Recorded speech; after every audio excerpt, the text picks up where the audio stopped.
अस्सलाम वालेकुम, मैं हूं रेहान तारिक और आप देख रहे हैं 10 तक। मार्च से पहले लॉन्ग मार्च से कबल अदम एतमाद और अदम एतमाद या -1। इस वक्त मुल्क की सियासत इन तीन नकात के गिर्द घूमती दिखाई दे रही है। पाकिस्तान पीपल्स पार्टी और मुस्लिम लीग नून के दरमियान मुलाकातें हों या अपोजिशन जमातों का MQM और मुस्लिम लीग काफ से राब्ता, अपोजिशन इस वक्त हुकूमत के खिलाफ फाइनल राउंड खेलने में संजीदा दिखाई दे रही है।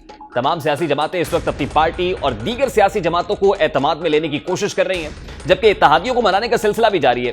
पाकिस्तान पीपल्स पार्टी की आला क़यादत और नून लीग की क़यादत के दरमियान होने वाली मुलाकात पर पार्टी को एतमाद में लेने के लिए आज मुस्लिम लीग नून की सेंट्रल एग्जीक्यूटिव कमेटी का इजलास। ज़राए के मुताबिक नवाज शरीफ ने मुस्लिम लीग की क़यादत को अदम एतमाद लाने की इजाजत दे दी है, यानी नवाज शरीफ की जानिब से ग्रीन सिग्नल है। तहरीक अदम एतमाद पहले वज़ीर आज़म के खिलाफ लाई जाए या स्पीकर कौमी असम्बली के खिलाफ, सेंट्रल एग्जीक्यूटिव कमेटी में इत्तफाक राय के बाद फैसलों से मौलाना फजलुर रहमान को और पीपल्स पार्टी को भी आगाह किया जाएगा और बाद तहरीक अदम एतमाद की हिकमत अमली मिलेगी, मिलकर ऑब्वियसली कंसेंसस के साथ आगे बढ़ सकती है। ज़राए के मुताबिक नून लीग की क़यादत में नवाज शरीफ आईनी और कानूनी ऑप्शंस के इस्तेमाल के हक में है, जबकि नून लीग के बाज़ रहनुमाओं का ख्याल है कि पीपल्स पार्टी के बगैर आगे नहीं बढ़ा जा सकता। मुशावरत के बाद तहरीक अदम एतमाद पर एक मौके के बाद राब्ते शुरू किए जाएंगे। ऑपोजिशन लीडर शहबाज शरीफ और साबिक वज़ीर आज़म शाहिद खान अब्बासी हुकूमत से निजात के लिए तमाम ऑप्शंस इस्तेमाल करने के हक में हैं। उनकी वजह से उनको खौफजदा होना चाहिए। जो मुल्क के अंदर तबाही की है, करप्शन, इनकॉम्पिटेंस, गरीब आदमी को तबाह हाल कर दिया है और महंगाई आसमानों से बातें कर रही है। करप्शन के रिकॉर्ड टूट गए हैं। ये मैं नहीं कह रहा, ये ट्रांसपेरेंसी इंटरनेशनल कह रही है। तो उससे अभी खौफजदा नहीं होंगे तो क्या होगा? हुकूमत घर चली जाएगी अब? ये तो आपका अल्लाह ताला को इल्म है, लेकिन हमारी अपनी पूरी कोशिश होगी। अपोजिशन में ये तमाम जमातें इकट्ठी हैं। इस वक्त MQM जो है वो हुकूमत की इत्तेहादी जमात है, लेकिन पाकिस्तान मुस्लिम लीग नून, People party, JUI, BNP, PK MAP, ये तमाम जमातें जो हैं ये अपोजिशन में इकट्ठी हैं और इनकी ज़िम्मेदारी है कि इस मुल्क के अवाम को इस हुकूमत से, जो इस मुल्क की सबसे नाअहल और करप्ट तरीन हुकूमत है, इससे निजात दें। इसके लिए हम बिल्कुल इकट्ठे हैं। कल जब इलेक्शन होगा तो हमने एक दूसरे के खिलाफ इलेक्शन लड़ना है। यही जमहूरी अमल होता है। ऑपोजिशन तो बज़ाहिर मुत्तहिद है, या एक तासुर दिया जा रहा है कि ऑपोजिशन कंसेंसस के साथ आगे बढ़ रही है, पर सवाल यह है कि अदम एतमाद -1 या किसी भी किस्म की इन हाउस चेंज किस हद तक मुमकिन है? क्या ऑपोजिशन के पास नंबर गेम है? ऑपोजिशन जमातें हुकूमत से निजात के लिए इत्तेहादी जमातें उनको तोड़ने की कोशिश कर रहे हैं, इत्तेहादियों से राब्ते हो रहे हैं। सब सियासी जमातों की कोशिश है कि MQM को हुकूमती इत्तेहाद से निकाल लिया जाए। ऑपोजिशन काफ लीग को भी हुकूमती इत्तेहाद से निकालने के लिए कोशा है। हुकूमती इत्तेहाद MQM 7, जबकि मुस्लिम लीग काफ 5 नशस्तों के साथ हुकूमती इत्तेहाद की बड़ी सियासी जमातें। इसी हवाले से मौलाना फजलुर रहमान ने MQM क़यादत से मुलाकात की, जबकि इतवार को MQM का वफ़द ANP रहनुमाओं से मुलाकात करने के लिए वलीबाग पहुंचा। इम्कान है कि मंगल को मुस्लिम लीग नून और MQM की क़यादत होगी। ऑपोजिशन जमातों के ज़राए के मुताबिक हुकूमत से निजात के लिए पीपल्स पार्टी को काफ लीग से राब्ते का टास्क दिया गया है। साबिक सदर आसिफ अली जरदारी और चेयरमैन पीपल्स पार्टी बिलावल भुट्टो जरदारी की मुस्लिम लीग काफ की क़यादत से मुलाकात भी इसी सिलसिले की एक कड़ी है। इसी तरह जहांगीर तरीन के साथ 6 MNAs भी राब्ते के लिए पीपल्स पार्टी को टारगेट मिला है कि जहांगीर तरीन के साथ जो 6 MNAs हैं उनके साथ राब्ता किया जाए। जहां से मखदूम अहमद महमूद पहले ही राब्ते में। हुकूमत के नाराज अरकान में से कुछ का ताल्लुक पंजाब और बाकी का KP से है। अगर ऑपोजिशन अपने इस मंसूबे में कामयाब हो जाती है तो गालिब इम्कान है कि वज़ीर आज़म ऐवान से एतमाद का वोट ले सकते हैं या फिर असम्बलियाँ तहलील करके नए इंतखाबात का ऐलान कर देंगे, क्योंकि अगर एक भी इत्तेहादी सिरकता है, अलहदा होता है, तो वज़ीर आज़म पर लाजिम है कि वो एतमाद का वोट ले। अगर एतमाद का वोट नहीं होता तो इसे बिलाखिर अदम एतमाद ही समझा जाएगा। ऑपोजिशन की पहली तरजीह है कि वज़ीर आज़म खुद कोई फैसला करें, जबकि दूसरी तरजीह के तौर पर ऑपोजिशन जमातें इन हाउस तब्दीली पर गौर कर रही हैं। इन्हीं मुलाकातों और इजलासों का जायजा लिया जाए तो अगले 2 हफ्ते मुल्क की सियासत के लिए अहम हो सकते हैं।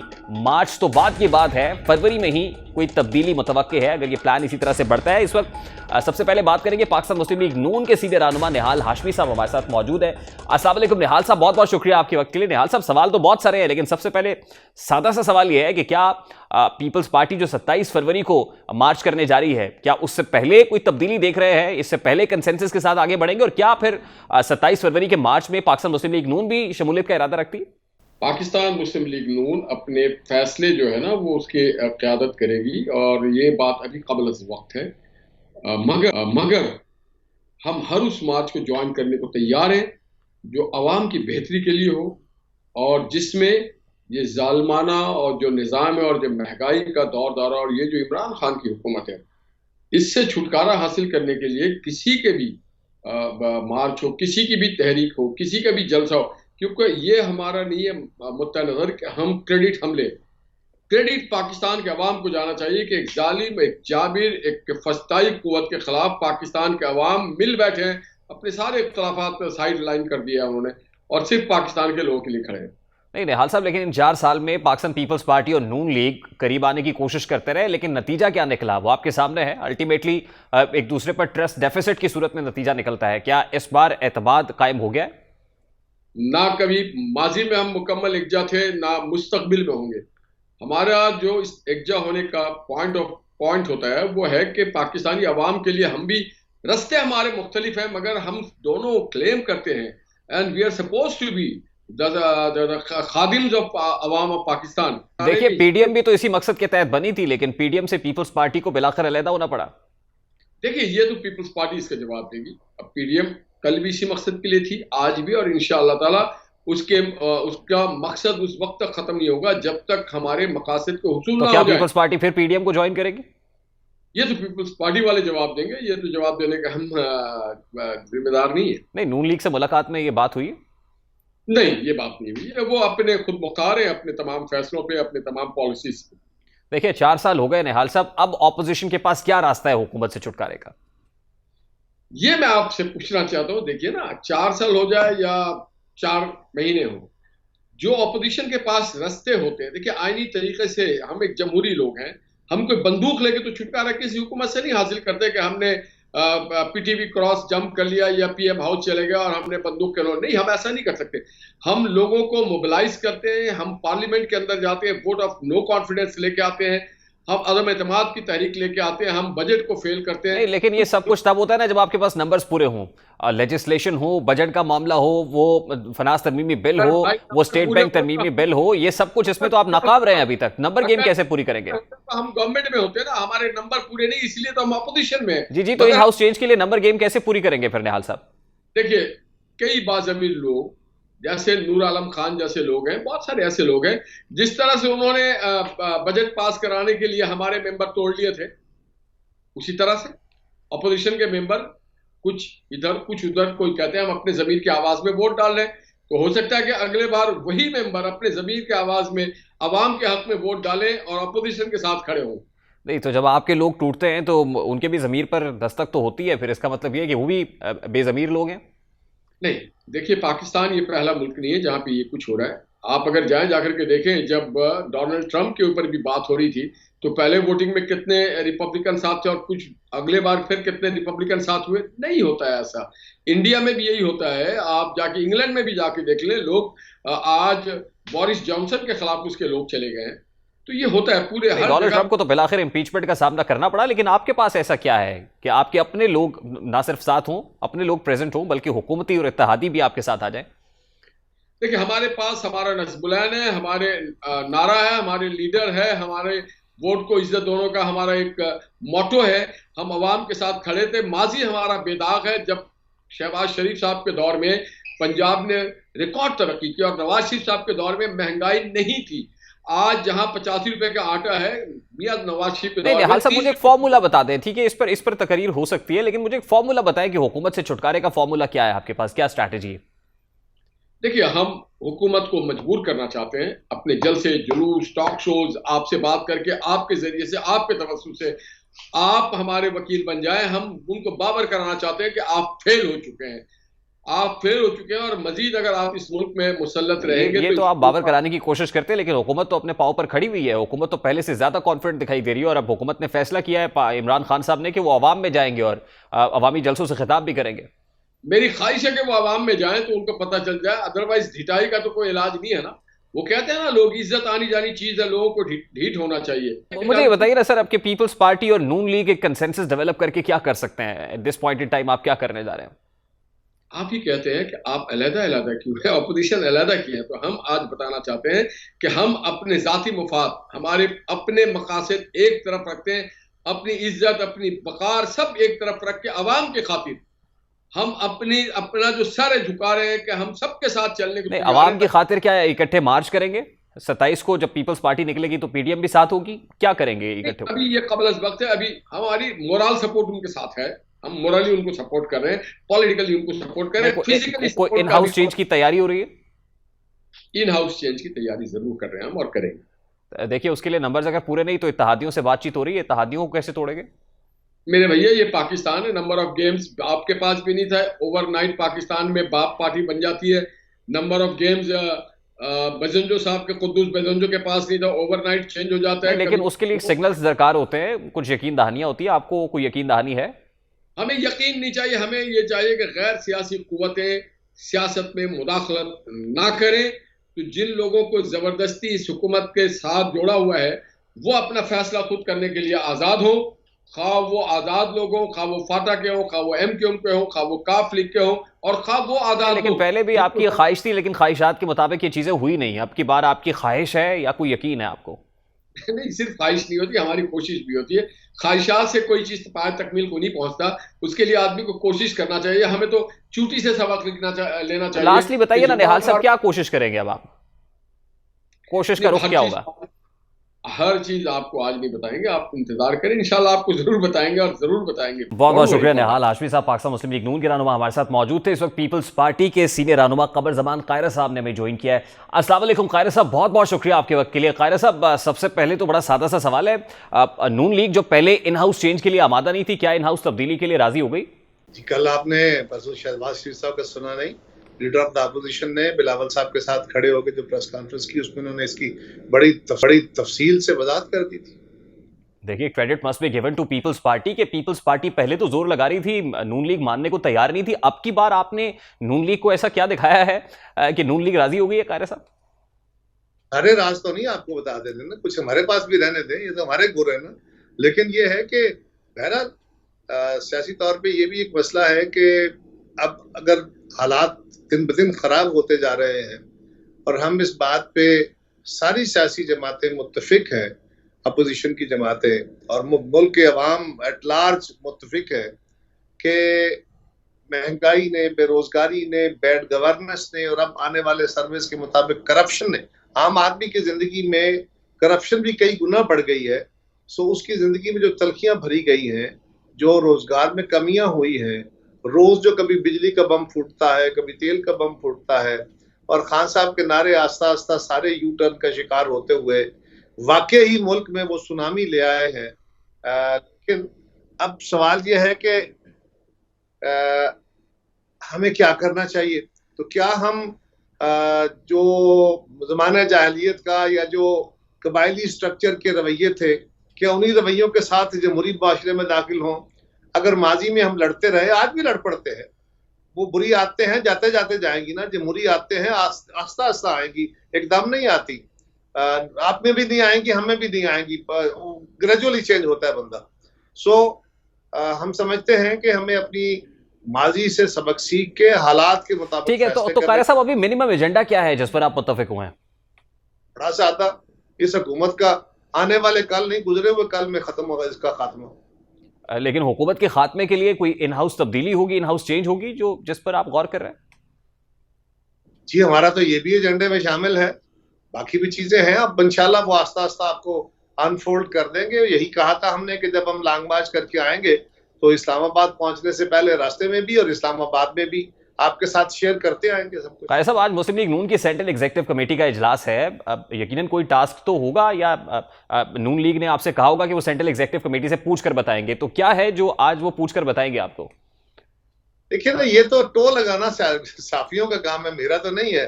मैं तो उनके अंदर अपने बंद नहीं छोड़ता, ना ही मैं इनसाइड खबर लेता हूँ।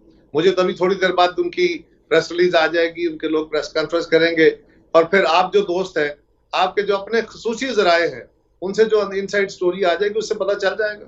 लेकिन अभी हमारे जराए ये बता रहे हैं कि बिलाखिर नवाज शरीफ साहब इन हाउस तब्दीली के लिए राजी हो गए हैं, और पाकिस्तान पीपल्स पार्टी को यकीनन, देखिए पीडीएम से अलहदगी की वजूहात और ये सब चीज़ें, इस्तीफों के ऊपर डेडलॉक जो रहा, उस वक्त भी एक बहुत बड़ा ये जुए शीर लाने के मुतरातिफ था कि मुस्लिम लीग नून को राजी कर लिया जाए इन हाउस चेंज पर। तो वो कोई यकीन दहानी तो है पीपल्स पार्टी के पास भी जो आपने पास ऑन की है नून लीग को?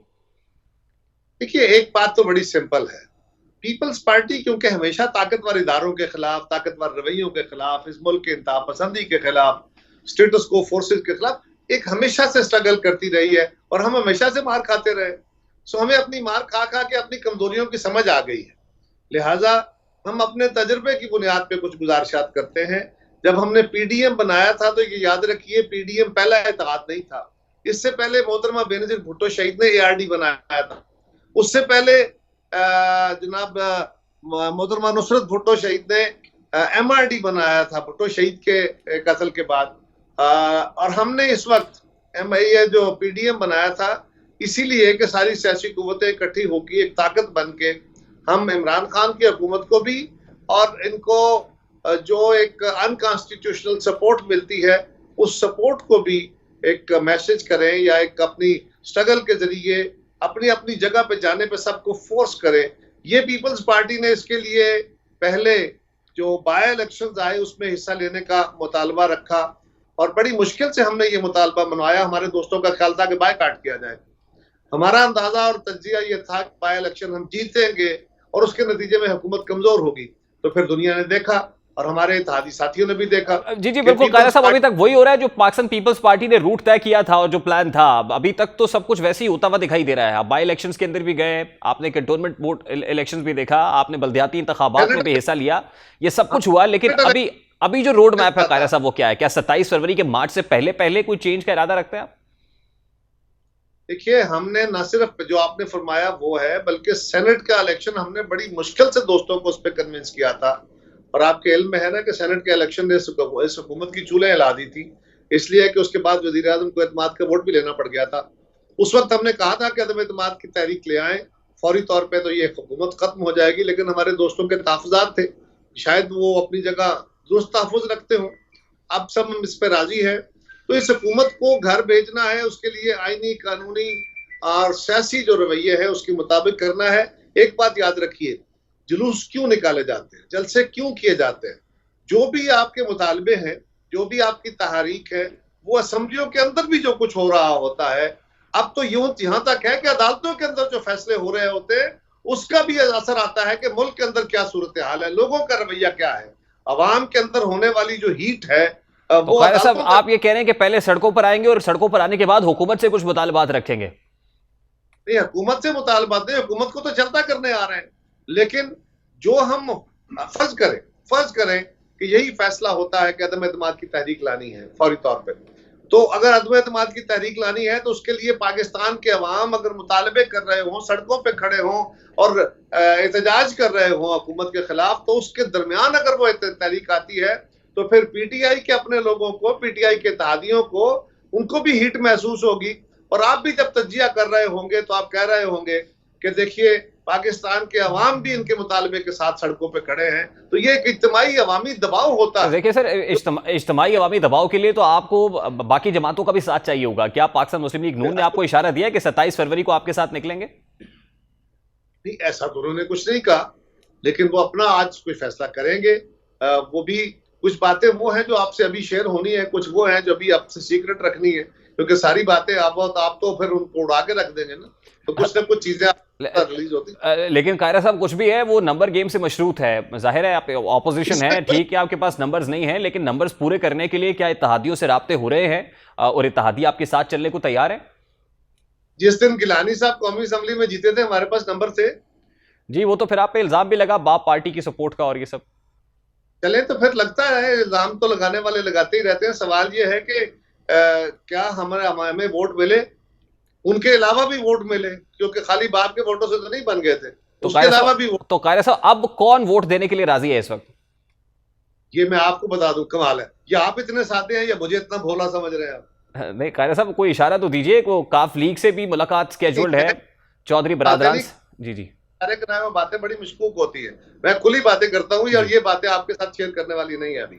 कायरा साहब, चलिए ये तो बताइए कि किसको क्या रिस्पॉन्सिबिलिटी मिली है, कौन किसको जेर करेगा या ढेर करेगा? सर यार ये तो देखे ना, ये मेरी जो अभी तो एक पहली बात तो ये है कि अभी इसके ऊपर कोई फॉर्मल पॉलिसी जो है किसकी जिम्मेदारी क्या होगी ये अभी तय हो जाएगा। और दूसरा, जब तय हो भी जाएगा तो फिर हम ये तो नहीं बताएंगे ना कि किस बंदे के साथ किसने राब्ता करना है। नहीं, हम तो ये देख रहे हैं कि आसिफ अली जरदारी साहब, बिलावल साहब जो हैं वो चौधरी बरादरान से मुलाकात कर रहे हैं, या जहांगीर तरीन ग्रुप से आप ऑलरेडी कहते हैं कि 10-12 लोग हमारे साथ ऑलरेडी राब्ते में, मखदूम अहमद महमूद साहब भी जो है वो किसी प्लान के तहत हैं, काम कर रहे हैं।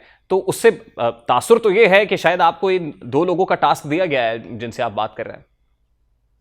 अगर आप ये तासर समझते हैं तो आपको साफ समझने में हक में जाने में, मैं तो इस पर कोई कमेंट नहीं करूंगा। कायरा साहब, आप बड़े सीनियर सियासतदान हैं। देखिए, एक रूट ये है कि आप वोट ऑफ नो कॉन्फिडेंस लेकर आए पार्लियामान में, एक ये है कि इत्तेहादियों को सिरकने दें और उसके बाद ऑटोमेटिकली पीएम को एतमाद का वोट लेना पड़ेगा। कौन सा रूट आपकी नजर में बेहतर है? मैंने अर्ज किया ना, यही तो सीक्रेसी है। अगर आज हम इसको यहाँ कर दें तो फिर हम कल करेंगे क्या? चले कायरा साहब, ये बताइए कि ये सब सीक्रेट कब तक रहेगा सर? मैं एक और बात बताऊं। जी जी। एक तो हमारी स्ट्रेटेजी का मसला है ना। एक सवाल यह है कि अगर सारी खबरें आज दे दी तो कल क्या बेचेंगे आप? कायरा साहब, ये सीक्रेसी कब तक रहेगी? चले ये बता दें कि हमें कब तक का प्लान रखना चाहिए फिर? बहुत जल्दी आस्ता आस्ता आपको खबरें मिलती जाए। 27 फरवरी से पहले सर? 27 फरवरी तो नहीं ना, 27 फरवरी के बाद ही मिलेगा सब कुछ। जो भी होगा 27 है ना। पहले तैयारियां होंगी, लोगों से मुलाकातें होंगी, कुछ खबरें आएंगी, कुछ मीटिंग चलेंगी, वो भी चलेगा। लेकिन जो हतमी खबरें हैं वो तो फिर बाद में आएंगी। चलिए कायरा साहब, लास्टली ये बता दीजिए कि जो भी होगा, लेट्स से कि इन हाउस चेंज आ जाती है, आप वो करने में कामयाब हो जाते हैं जो आपका मिशन है, उसके बाद क्या होगा? क्या इस हवाले से भी प्लानिंग हो रही है? क्योंकि मियां साहब का इसके ऊपर एक स्टांस था कि फ्री एंड फेयर इलेक्शंस होने चाहिए, फौरी तौर पर फ्रेश इलेक्शंस का मुतालबा कर रहे थे। क्या उसमें भी कोई फ्लेक्सिबिलिटी आई है? कोई फ्लेक्सिबिलिटी की जरूरत नहीं है, सबका यही मुतालबा है। इस गवर्नमेंट ने जितना जिंदगी में तंगी कर दी है, जितना आग लगा दी है, जितने हालात खराब कर दिए हैं, कौन सी जमात होगी जो वो सारे का सारा मलबा अपने ऊपर मलना चाहेगी? हमारी कोशिश ये है कि ये हुकूमत जाए और इन्हीं असेंबलियों से एक नई हुकूमत तश्कील पाए जो quickest possible time, shortest possible time में जल्द अज जल्द वो जो इन्होंने इलेक्टोरल लॉज में खराबियां की हैं वो दूर करे, जो रिक्वायर्ड लेजिस्लेशन है वो करे, और एक आजाद और खुद मुख्तार इलेक्शन कमीशन के जरिए फेयर एंड फ्री इलेक्शन की बुनियाद रखते हुए उसके लिए सारे इक़दाम उठाए, और फिर उसके बाद इंतखाबात हुआ। इसमें तो बड़ी वाज़ेह राय है, कोई दूसरी राय है ही नहीं। बहुत बहुत शुक्रिया कायरा साहब आपके वक्त के लिए। पाकिस्तान पीपल्स पार्टी के मरकजी रहनुमा कमर ज़बान कायरा साहब हमारे साथ मौजूद थे। अभी एक ब्रेक लेंगे, ब्रेक पे आएंगे। अदम एतमाद की गूंज में हुकूमत का अवामी एतमाद लेने का फैसला है। वज़ीर आज़म इमरान खान साहब पब्लिकली जाकर अवामी इज्तिमा से खिताब करेंगे। इस हवाले से कोर कमेटी इजलास में फैसला हुआ, इस पर बात करेंगे। इस ब्रेक के बाद हमारे साथ रहिए।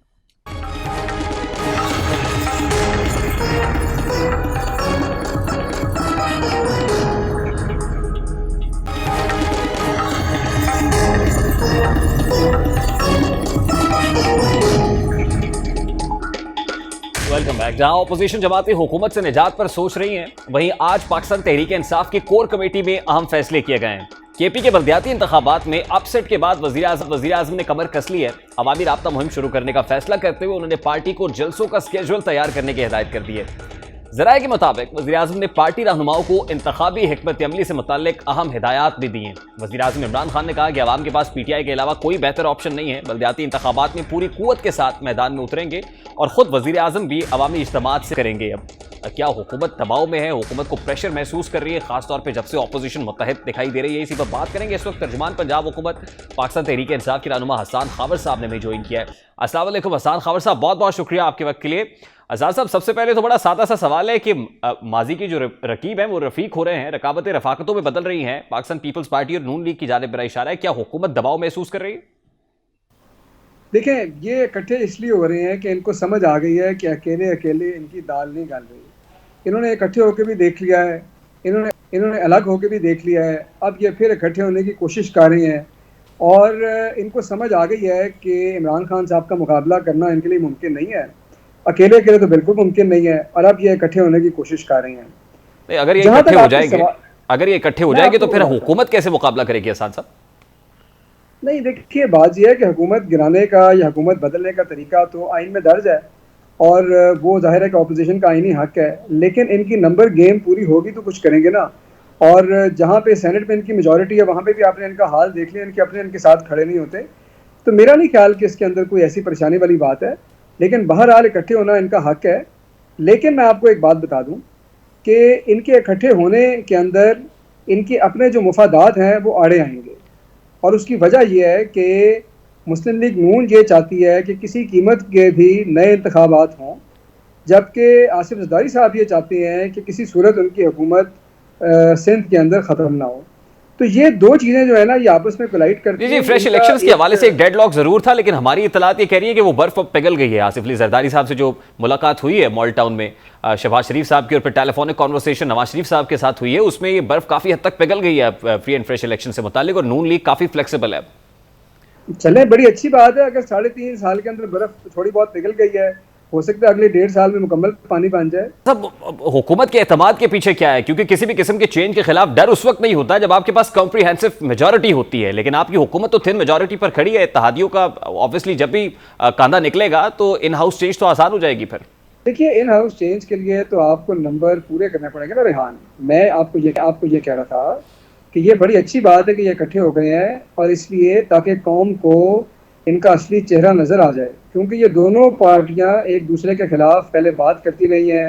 एक कहता था कि मैं दूसरे को घसीटूंगा, लेकिन खान साहब हमेशा ये कहते थे इनका एजेंडा एक है, और इनका एजेंडा है मौरूसी सियासत की हिफाजत। नहीं, ये बातें तो आप भी करते रहे ना हसन साहब। खान साहब शेख रशीद साहब से मुताल्लिक क्या नहीं कहते रहे, खान साहब चौधरी परवेज इलाही साहब से मुताल्लिक क्या नहीं कहते रहे, लेकिन आज आप साथ बैठे हुए हैं। इसमें कोई बात नहीं, अपना जोर लगा लें, पार्लियामेंट के अंदर भी लगा लें, पार्लियामेंट के बाहर भी लगा लें। पिछले 3.5 साल में जैसा जोर इन्होंने लगाया है, उससे मेरे ख्याल में अपोजिशन की क्रेडिबिलिटी तो क्लियर हो जाती है, नहीं रहता उस पर। लेकिन हुकूमत के पास क्या है हसन साहब? देखिए, आज भी आसिफ अली जरदारी साहब, बिलावल भुट्टो साहब चौधरी बरादरान के यहाँ जा रहे हैं, काफ लीग से मौलाना फजलुर रहमान की मुलाकातें हो रही हैं। ये आपकी इंपॉर्टेंट एलाइज हैं। अगर ये एलाई हटते हैं तो आपको अंदाजा है कि फिर इसका नतीजा क्या निकलेगा? जी देखिए, बिल्कुल आपकी बात ये सही है। मैं आपको ये कह रहा हूँ कि हमारा फोकस ये है कि हमने जो लोगों से कमिट किया था, हमने वो आगे लेके चलना है। हम इस वक्त गवर्नेंस पे फोकस कर रहे हैं, सेहत कार्ड के ऊपर फोकस कर रहे हैं, एहसास राशन प्रोग्राम के ऊपर फोकस कर रहे हैं। हमने तो इस वक्त लोगों को सर्व करना है, और ये लोगों को साफ पता चल रहा है कि किसकी जो तवज्जो है वो इस वक्त अवाम पे है, और किसकी तवज्जो सियासत बराए सियासत पे है। तो बहरहाल अगर वो मुलाकातें करना चाहते हैं तो कर लें, कोई हर्ज नहीं इसमें। देखिए, 4 साल में क्रेडिबिलिटी तो आपने भी लूज की है, जहां मिसमैनेजमेंट हुई है, बैड परफॉर्मेंस है, बैड गवर्नेंस है। देखिए, इस तरह से खान साहब ने बाहर निकलने का फैसला किया है कि अवामी जलसों से, अवामी इज्तिमात से खिताब करेंगे। आपको लगता है कि अवाम से अब आपको एतमाद का वोट पड़ेगा? बिल्कुल पड़ेगा। देखिए, बात यह है कि हमारी जो परफॉर्मेंस है ना, वो दुनिया इस वक्त मुश्किल हालात से गुजरी, पाकिस्तान गुजरा, लेकिन हमारी जो परफॉर्मेंस है रेहान, उसकी बात कर रही है। आप मुझे ये बताएं कि IMF जो है वो कह रहा है कि आप अपनी ग्रोथ ट्रैजेक्टरी पे वापस आ गए हैं। ब्लूमबर्ग कह रहा है अगला पूरा डेकेड जो है हाई ग्रोथ का है। पाकिस्तान कह रहा है कि पाकिस्तान उन मुल्कों में लोगों को भी बजाया है। लेकिन हसन साहब, मैं तो ये भी देख रहा हूं कि स्टेट बैंक ऑफ पाकिस्तान क्या कह रहा है, और फिर अवाम क्या कह रही है। अब हर रोज मेरे पास कोई ना कोई सर्वे आता है। आज भी एक सर्वे है जिसके मुताबिक ये बताया जा रहा है कि जो माहाना तनख्वाहदार है, ऑब्वियसली उसके अखराजात बहुत मुश्किल हो गए हैं। पहले 59% पे थे, अब 72% के ऊपर लोग खड़े हुए, जो 72% कह रहे हैं कि हमारा महीने का खर्चा चलाना बहुत मुश्किल है। This is what public saying sir. आप बात करें महंगाई की, और महंगाई तो मैं आपके सामने एतराफ़ करता हूँ, पूरी दुनिया के अंदर महंगाई है, पाकिस्तान में भी है। जो चीज़ें हुकूमत के बस में है वो हुकूमत कर रही है, लेकिन ये इस वक्त पोस्ट कोविड एक ऐसा मसला है जो पूरी दुनिया फेस कर रही है, लेकिन उसका मुकाबला हम कर रहे हैं। जो आपका बॉटम ऑफ द पिरामिड है उसके लिए आसानियाँ पैदा करके, नंबर 1, और नंबर 2 ग्रोथ पे फोकस करके, क्योंकि ग्रोथ जब होगी इकोनॉमी का पहिया चलेगा। हम 3 साल के अंदर 5.3% के ऊपर आ चुके हैं ग्रोथ पे। ये पिछली हुकूमत ने अपने खजाने खाली करके 5 साल में वो ग्रोथ अचीव की। लेकिन हसन साहब, अनफॉर्चुनेटली अब लास्ट ईयर है और इलेक्शन ईयर में आप जा रहे हैं, और इलेक्शन ईयर में तो ऑब्वियसली आप डिलीवर करके दिखाते हैं लोगों को और बताते हैं कि ये हमारी कमिटमेंट थी और ये डिलीवर कर दिया है। अगर अभी भी आप ये कह रहे हैं कि हम कर रहे हैं, या अभी एक रोड मैप दे रहे हैं पब्लिक को, तो क्या पब्लिक रोड मैप नहीं दे रहा? नहीं रेहान, मैं बिल्कुल रोड मैप नहीं दे रहा। इस वक्त पंजाब के अंदर 63% पॉपुलेशन कवर हो चुकी है, और 31 मार्च तक 100% पॉपुलेशन को नया पाकिस्तान सेहत कार्ड मिल जाएगा। 400 अरब रुपए का ये मंसूबा है जो डिलीवर हो चुका है। एहसास राशन प्रोग्राम ऑन गोइंग है। 5.3% ग्रोथ अचीव हो चुकी है। हमारी एक्सपोर्ट्स बहुत पहले से बढ़ चुकी हैं। हमारी रेमिटेंसेस 31 अरब डॉलर के ऊपर है। ये वो चीज़ें जो हम कर चुके हैं, 3 साल के अंदर करके दे दी है, 5 साल नहीं लिए। हमारे फॉरेन एक्सचेंज रिजर्व्स हमें मिली थी बैंकरप्ट गवर्नमेंट आज $22 अरब से ऊपर है। ये तो हम कर चुके हैं। अब मजीद 2 साल इस परफॉर्मेंस को कैरी करना है, इन प्रोग्रामों को स्केल अप करना है, वो तो करना है ना अगले 1.5 साल में। लेकिन ये वो परफॉर्मेंस है जो आज तक हो चुकी है। सर ऑन ग्राउंड सिचुएशन क्या है, आपको इस बात का बड़े बखूबी अदराक है। ऑन पेपर्स नंबर्स बहुत अच्छे लगते हैं, लेकिन क्या इत्तेहादी इसका बोझ उठाने के लिए तैयार हो जाएंगे? क्योंकि इत्तेहादी भी, उनके भी शिकवे अब दिखाई दे रहे हैं। एमकेएम को अच्छी बात नहीं कर रही है, काफ लीग की जानिब से भी कुछ मेल मुलाकातें हो रही हैं, तो क्या इत्तेहादी ये बोझ उठाने के लिए तैयार होंगे अब? What are you thinking? जी बिल्कुल, इत्तेहादी हमारे साथ खड़े, लोगों से जमहूरियत में लोगों से मुलाकात होती है, लेकिन इत्तेहादी हम बात करें पहले बहुत हुई है। उसकी वजह यह है कि उनका अपने पास कुछ नहीं है। बहुत बहुत शुक्रिया। हुकूमत तो अपनी जगह पूरे एतमाद दिखाई दे रही है, इत्तेहादी कहाँ खड़े हैं बात करेंगे। इस वक्त एमकेएम पाकिस्तान के रहनुमा उसामा कादरी साहब हमारे साथ मौजूद है। अस्सलाम वालेकुम उसामा कादरी साहब, बहुत बहुत शुक्रिया आपके वक्त के लिए। ऑपोजिशन तो खासी मुत्तहिद हो गई है, क्या इत्तेहादी भी मुत्तहिद हैं या अब सोच रहे हैं कि हुकूमत से राहें जुदा की जाएं? देखिए, ये मेरा ख्याल आपका सवाल मेरी समझ में नहीं आया कि अपोजिशन मुत्तहिद है। ये तो कहीं से नज़र नहीं आता कि अपोजिशन मुत्तहिद है। अगर मुत्तहिद होती तो आज ये 4 साल जो है शायद हुकूमत इतना आराम से ना गुजार पाती। और मेरा ख्याल ये है कि कहीं से भी नज़र नहीं आ रहा कि अपोजिशन जमातें किसी भी एक नुक्ते के ऊपर भी किसी एक पेज पर हों। तो देखिए, पाकिस्तान पीपल्स पार्टी और नून लीग के माबैन जो रकाबतें हैं वो रफाकतों में तब्दील हो रही हैं।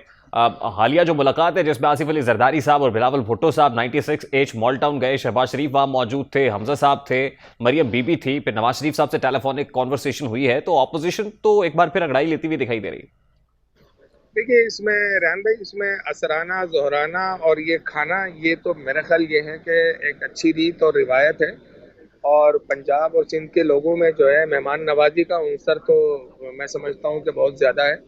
और पाकिस्तान में ख़ास तौर पे तो मैं नहीं समझता कि इस वक्त जो है पॉलिटिकली कोई भी सियासी जमातें और जिस मकसद के लिए निकलना चाह रही हैं वो किसी एक प्लेटफॉर्म पर या एक नुक्ते के ऊपर जो है आपस में मिलकर चलेंगी। लेकिन बहरहाल देखिए क्या होता है, क्योंकि अभी तक जो है नहीं, लेकिन काजी साहब 4 साल की mismanagement, bad governance, poor performance के बाद भी एमक्यूएम पाकिस्तान ये समझती है कि हुकूमत के साथ खड़े रहना चाहिए। देखिए, एमक्यूएम का मौक़िफ़ बिल्कुल वाज़ेह है कि एमक्यूएम अपने सिंध के हवाले से और ख़ुसूसन कराची शहर के हवाले से वो अपनी चीज़ें लेकर हुकूमत के साथ उसने अलाइज़ किया था। और आज भी जो है हम उस पर कायम हैं कि हमारे वो तमाम तर चीज़ें, उनमें से कुछ मुतालबात आपने ज़रूर पूरे किए हैं, लेकिन जो बाकी चीज़ें रह गई हैं वो शहर के हवाले से और सिंध के हवाले से जो है उस पर इम्प्लीमेंट होना चाहिए। और हम उसी तगदों में लगे हैं कि सियासी और जमहूरी आज़ादी जो है इस पाकिस्तान में और ख़ुसूसन सूबा सिंध में एमक्यूएम को मुकम्मल तौर पर आज़ादी होनी चाहिए, ऑफिस खुलने चाहिए। और एक जमहूरी अंदाज से जिस तरह सियासी जमातें अपना असर और अपनी चीज़ें रखती हैं उस हिसाब से उनको। चलिए, ये कंसर्न्स और रिजर्वेशंस तो एमक्यूएम पाकिस्तान के हैं, लेकिन क्या ऑपोजिशन भी आपसे राब्ते कर रही है? हाँ, यकीनन एमक्यूएम से राब्ते जो है वो सियासी जमातों ने राब्ते भी किए हैं और एमक्यूएम जो है इस वक्त राब्ते कर भी रही है। और मौलाना फजलुर रहमान से वहाँ मिले, असद अपना ANP के सरबराहों से मुलाकात की और आज इंशाल्लाह आज या कल जो है वो मुस्लिम नून से भी मुलाकातें हो रही हैं। अच्छा, ये जमहूरी अमल का एक हिस्सा है और सियासत में कोई चीज़ हरफ आखिर नहीं होती है। और इनके साथ ख़ुसूसन नून लीग के साथ हम 3 मरतबा जो है इत्तेहादी भी रहे हैं। और तो मैं समझता हूँ कि राब्ते रहने चाहिए। काजी साहब, लास्टली ये फरमाएगा कि सियासत में भी तो कुछ हरफ आखिर नहीं होता है। ये कहीं लिखा नहीं हुआ कि एमक्यूएम पाकिस्तान ने अगर पाकिस्तान तहरीक इंसाफ की मरकजी हुकूमत से इत्तेहाद किया था तो हमेशा इत्तेहादी ही रहेंगे। क्या अभी भी आप समझते हैं कि हुकूमत की मिसमैनेजमेंट, पुअर परफॉर्मेंस का बोझ एमक्यूएम उठा सकती है?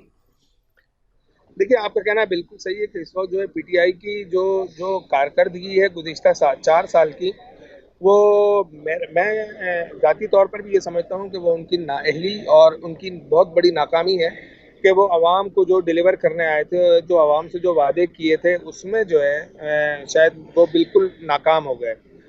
अच्छा, हम उस गुनाह में उतने ही शरीक हैं कि जितना हमारा हिस्सा है और हम उतने ही बोझ को उठाएंगे कि जितना उसमें हुकूमत में या PTI के साथ हमारा हिस्सा रहा है। और ये बात आपकी बिल्कुल वजह है कि हुर्फ आखिर सियासत में कोई चीज़ नहीं होती। और अब इस वक्त अपोजिशन जमातें राब्ता कर भी रही हैं और एमक्यूएम मुलाकातें भी कर रही है। और अगर मुल्क की बेहतरी के लिए कोई ऐसी सूरत हुई तो यकीनन एमक्यूएम पाकिस्तान के हक में और जमहूरी रिवायात को मद्देनजर रखते हुए और मुल्क के हक में कोई भी बेहतर फैसला कर सकती है। देखिए, ईवान के अंदर या ईवान से बाहर अगर तब्दीली की फजा चलती है तो एमक्यूएम सोचेगी?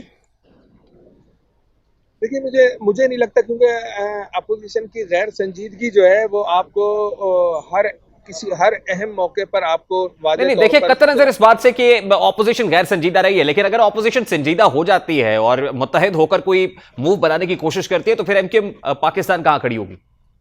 अगर अवामी मफाद के लिए कोई ऐसा मंशूर या ऐसी चीज़ें लेकर अपोजिशन सामने आती है और पाकिस्तान के बेहतर अवाम के मफाद में कोई चीज़ ऐसी होती है तो यकीनन एमक्यूएम को पाकिस्तान के अवाम के बेहतर मफाद के हक में सोचने के लिए बिल्कुल वो गौर करेगी। और एमक्यूएम बुनियादी तौर पर एक सही मानों में जमहूरी जमात है और कोई भी ऐसे इशू के ऊपर जो पाकिस्तान के हवाले से इंतहाई अहम होगा तो उसमें हम जो है अपोजिशन के साथ भी खड़े होंगे। और ऐसा बारहा मौक़ों पर हुआ कि अगर बिल आए और वो मुल्की मफाद में नहीं थे तो एमक्यूएम ने जो है उस पर भरपूर आवाज़ उठाई। ईवीएम मशीन का मसला था या दीगर और मसाइल थे, उनके ऊपर एमक्यूएम जो है अपोजिशन की तरह खड़ी हुई थी और अपोजिशन का किरदार अदा किया था उसने हुकूमती इत्तेहादी होते हुए भी। देखिए, ऑपोजिशन लीडर की एमक्यूएम से मुलाकात मुतवक्के है। अगर ऑपोजिशन लीडर की जानिब से कोई यकीन दहानी कराई जाती है तो क्या आप उस यकीन दहानी पर अमल करेंगे? आप उस according to the opposition leader चलने के लिए तैयार हो जाएंगे? देखिए, हमारा जो है नून लीग के साथ जो है पुराने रवाबित हैं और हम 3 मरतबा इनके साथ हुकूमतों में भी रहे हैं। गो के उन्होंने अच्छा किया बुरा किया अभी उस तस्करे में जाना मुनासिब नहीं है, लेकिन अगर जमहूरियत के मफाद के लिए और पाकिस्तान की कौम की बेहतरी के लिए अगर कोई ऐसा अमल किया जाता है कि जिसमें एमक्यूएम को समझते हैं कि एमक्यूएम की उसमें शमूलियत ज़रूरी होगी तो एमक्यूएम यकीनन उसमें अपना सोच विचार करेगी और अपनी उस राब्ता कमेटी के दरमियान रखकर जो भी फैसला होगा उसको करने की पोजीशन में होगी। बहुत बहुत शुक्रिया उसामा कादी साहब हमारे साथ मौजूद थे। भी एक ब्रेक लेंगे और ब्रेक के बाद जब वापस आएंगे कोयले हिंद के सफर आखिरत का तज़किरा करेंगे।